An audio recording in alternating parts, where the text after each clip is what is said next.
right, so on this part of the OBS Studio live tutorial, we are going to cover the audio settings. We're already on the basic settings. We've done some configuration there. So just to remind you what we've done there. So if we go to settings and audio, we've set up our desktop audio, whatever comes out of our computer, whether that's the browser, the game, anything is there.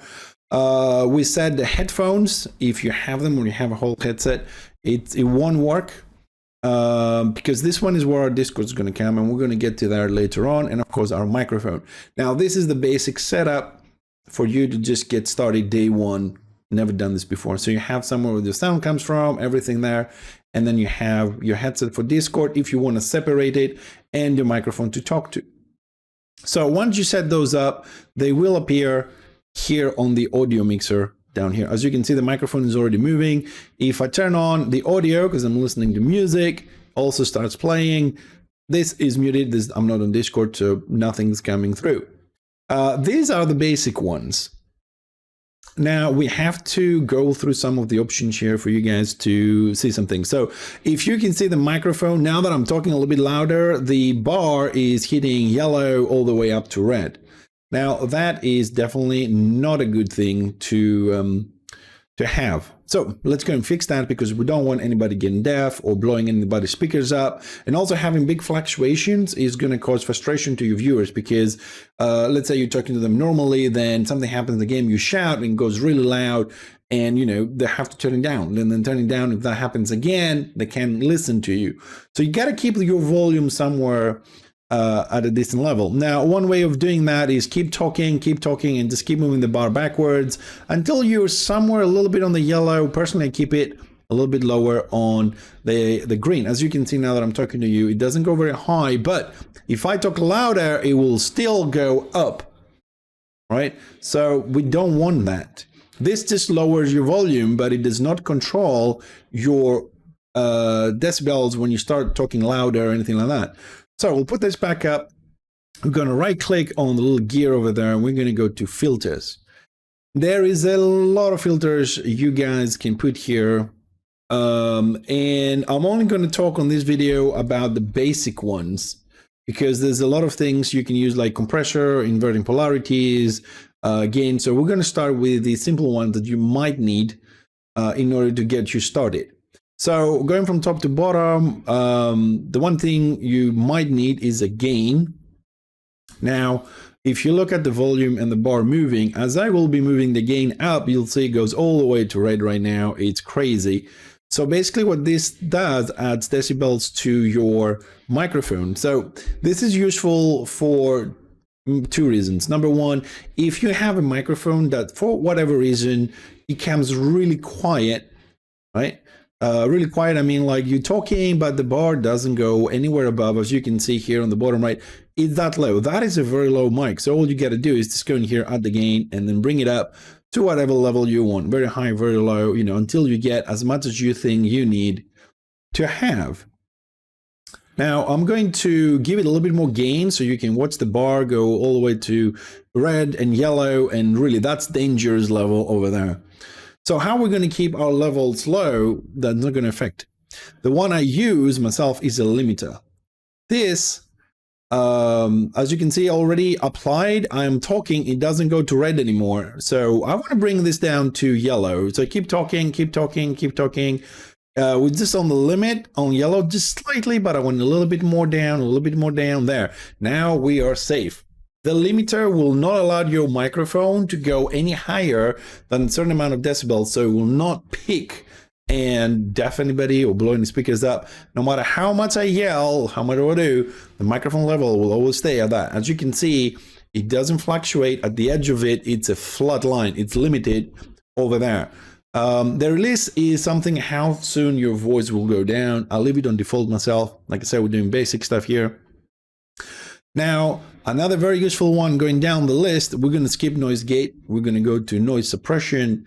Noise suppression is something that some of you might find very useful, because what it does is trying to minimize the sounds going through your microphone if you don't have one with just picks up voice from the surrounding, your pressing keys, your clicking and things like that. Here, you're just going to use whatever is good for your system. If you have a system that can handle with the CPU, most modern computers have no problem. So you can go on this system here, and that's it. You don't really have to do anything else. It will automatically do its best automatically. Now, personally, I don't use this one. If you have an NVIDIA graphics card, either it's a GTX or an RTX, it doesn't matter. You do get this wonderful system here called the RTX Voice. It's come up on your screens here. So if you put remove background noise from a microphone, now this is on Macs, that is perfect. I can clap my hands, I can break my desk, you can do anything you want. You can get a chainsaw and cut in your whole desk. Nothing will go through your microphone unless it picks up your voice. This is what I use, and it comes with all NVIDIA graphics card. I'm sure about RTX, but there's also a patch I think they brought out for GTX, so you should be able to use that. The same applies here as it applies in everything else. The top one is applied first, then the second, then the third. Personally, on my system, I don't need a gain, so I'm removing it. I don't need noise suppression because I'm using the RTX. But what I do use is a noise suppression. A noise gate and a limiter. These are the two things that I do use. So you can move this up. So I'm first using a noise gate and then a limiter. Now, what the noise gate does is it blocks the microphone from being activated at a certain level, which means that if we take this one down, all the way down, as you can see, I'm talking still there. If we take it all the way to the top, you won't be able to listen to me. See, the bar is not moving because you told it don't open the microphone unless there's, decibels. It says 0 decibels. So if you go up, I keep talking, I'll move the bar and keep talking, so you see when it comes up. I keep talking, I'm talking there. So 16 decibels is where my microphone is picking up my voice, and that's it. So if for any reason I speak any lower than 16 decibels, then the voice won't come out. This is a different volume for everybody. There's a different bar for everybody. So you're going to have to keep talking and see where it's convenient. Do some different tests, louder, medium voice, low voice, and decide when you want the microphone to be open. The close threshold, if you put it on the other side, it basically is leaving the microphone. It's kind of like a sensitivity thing. As you can see, is where it's going to close it off.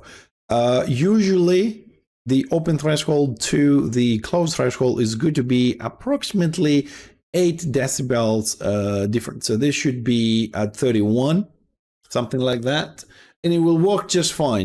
Now, regarding the attack time, how fast it will open, how long we'll hold it open and release it to go down to 0.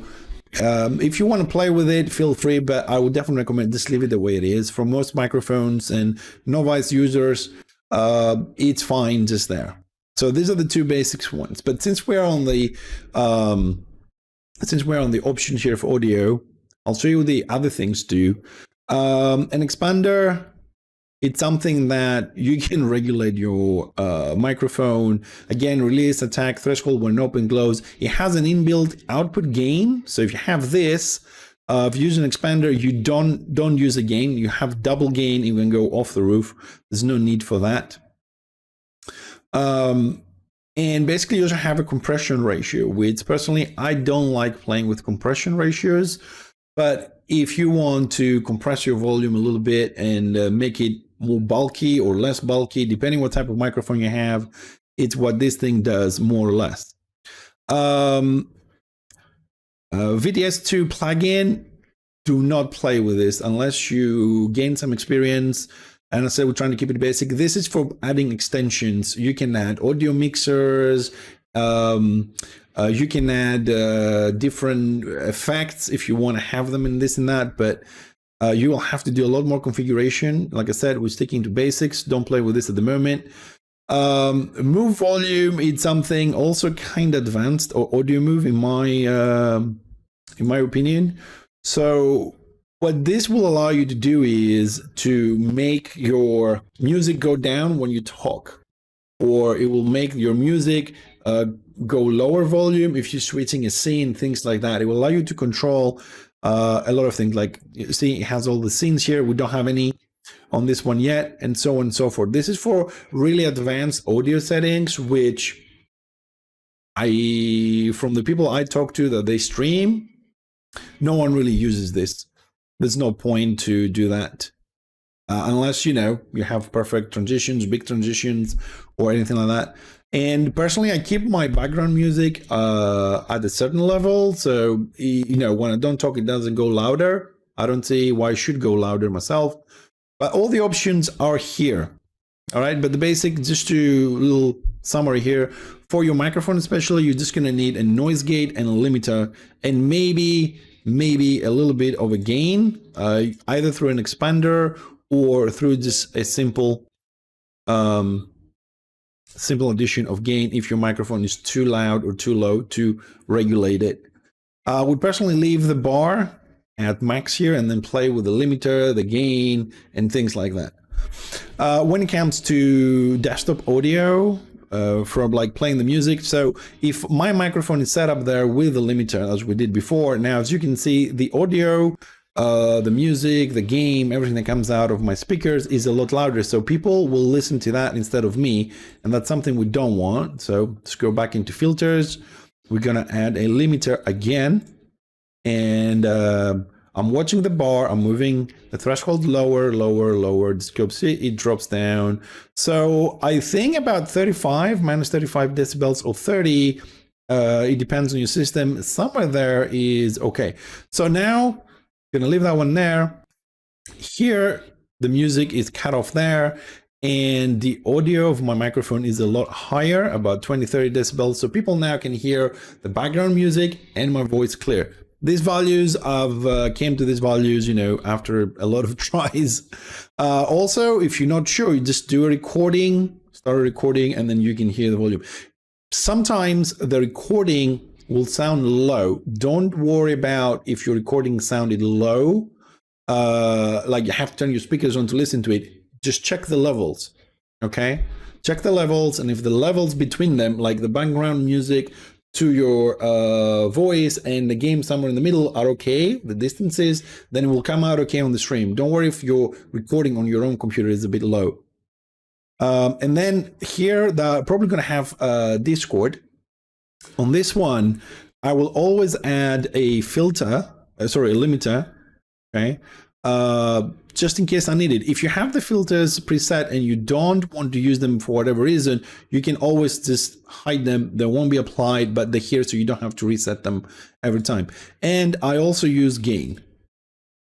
Now I have the limiter so that I keep it at the same level as my microphone, if you like, so it doesn't peak and break anybody's speakers, but I also keep handy the gain, because on Discord, as we will see later, everybody has a different microphone, everybody has a different setting. So when you have a guest, and what can happen is you want to have them on a certain level on your headset, so you don't go crazy when you're talking to them, but at the same time they're really quiet on the stream. So what you do is you keep your headset to listen to them at the volume that's convenient for your ears, and then for the stream you just put the gain up. You put the gain up so their volume, their output volume on the stream will go up, but also have the limiter so it doesn't go and peaks and breaks some speakers. So you keep them at the level you need them, and you just increase their volume only for the stream and your viewers, while you keep them at a distant level on your headset so you don't hear them screaming in your head. And these are the three basic things we're using here. Now, the same filters can be applied, as we'll see later, when we have audio files, videos that we add to our overlays, or anything you guys want to show. You might have an introduction with a video showing your gameplay and this and that when you start your stream. So that will have its own volume, and those filters can be applied there to regulate it to whatever you want it to be. As far as the audio settings goes, that's it.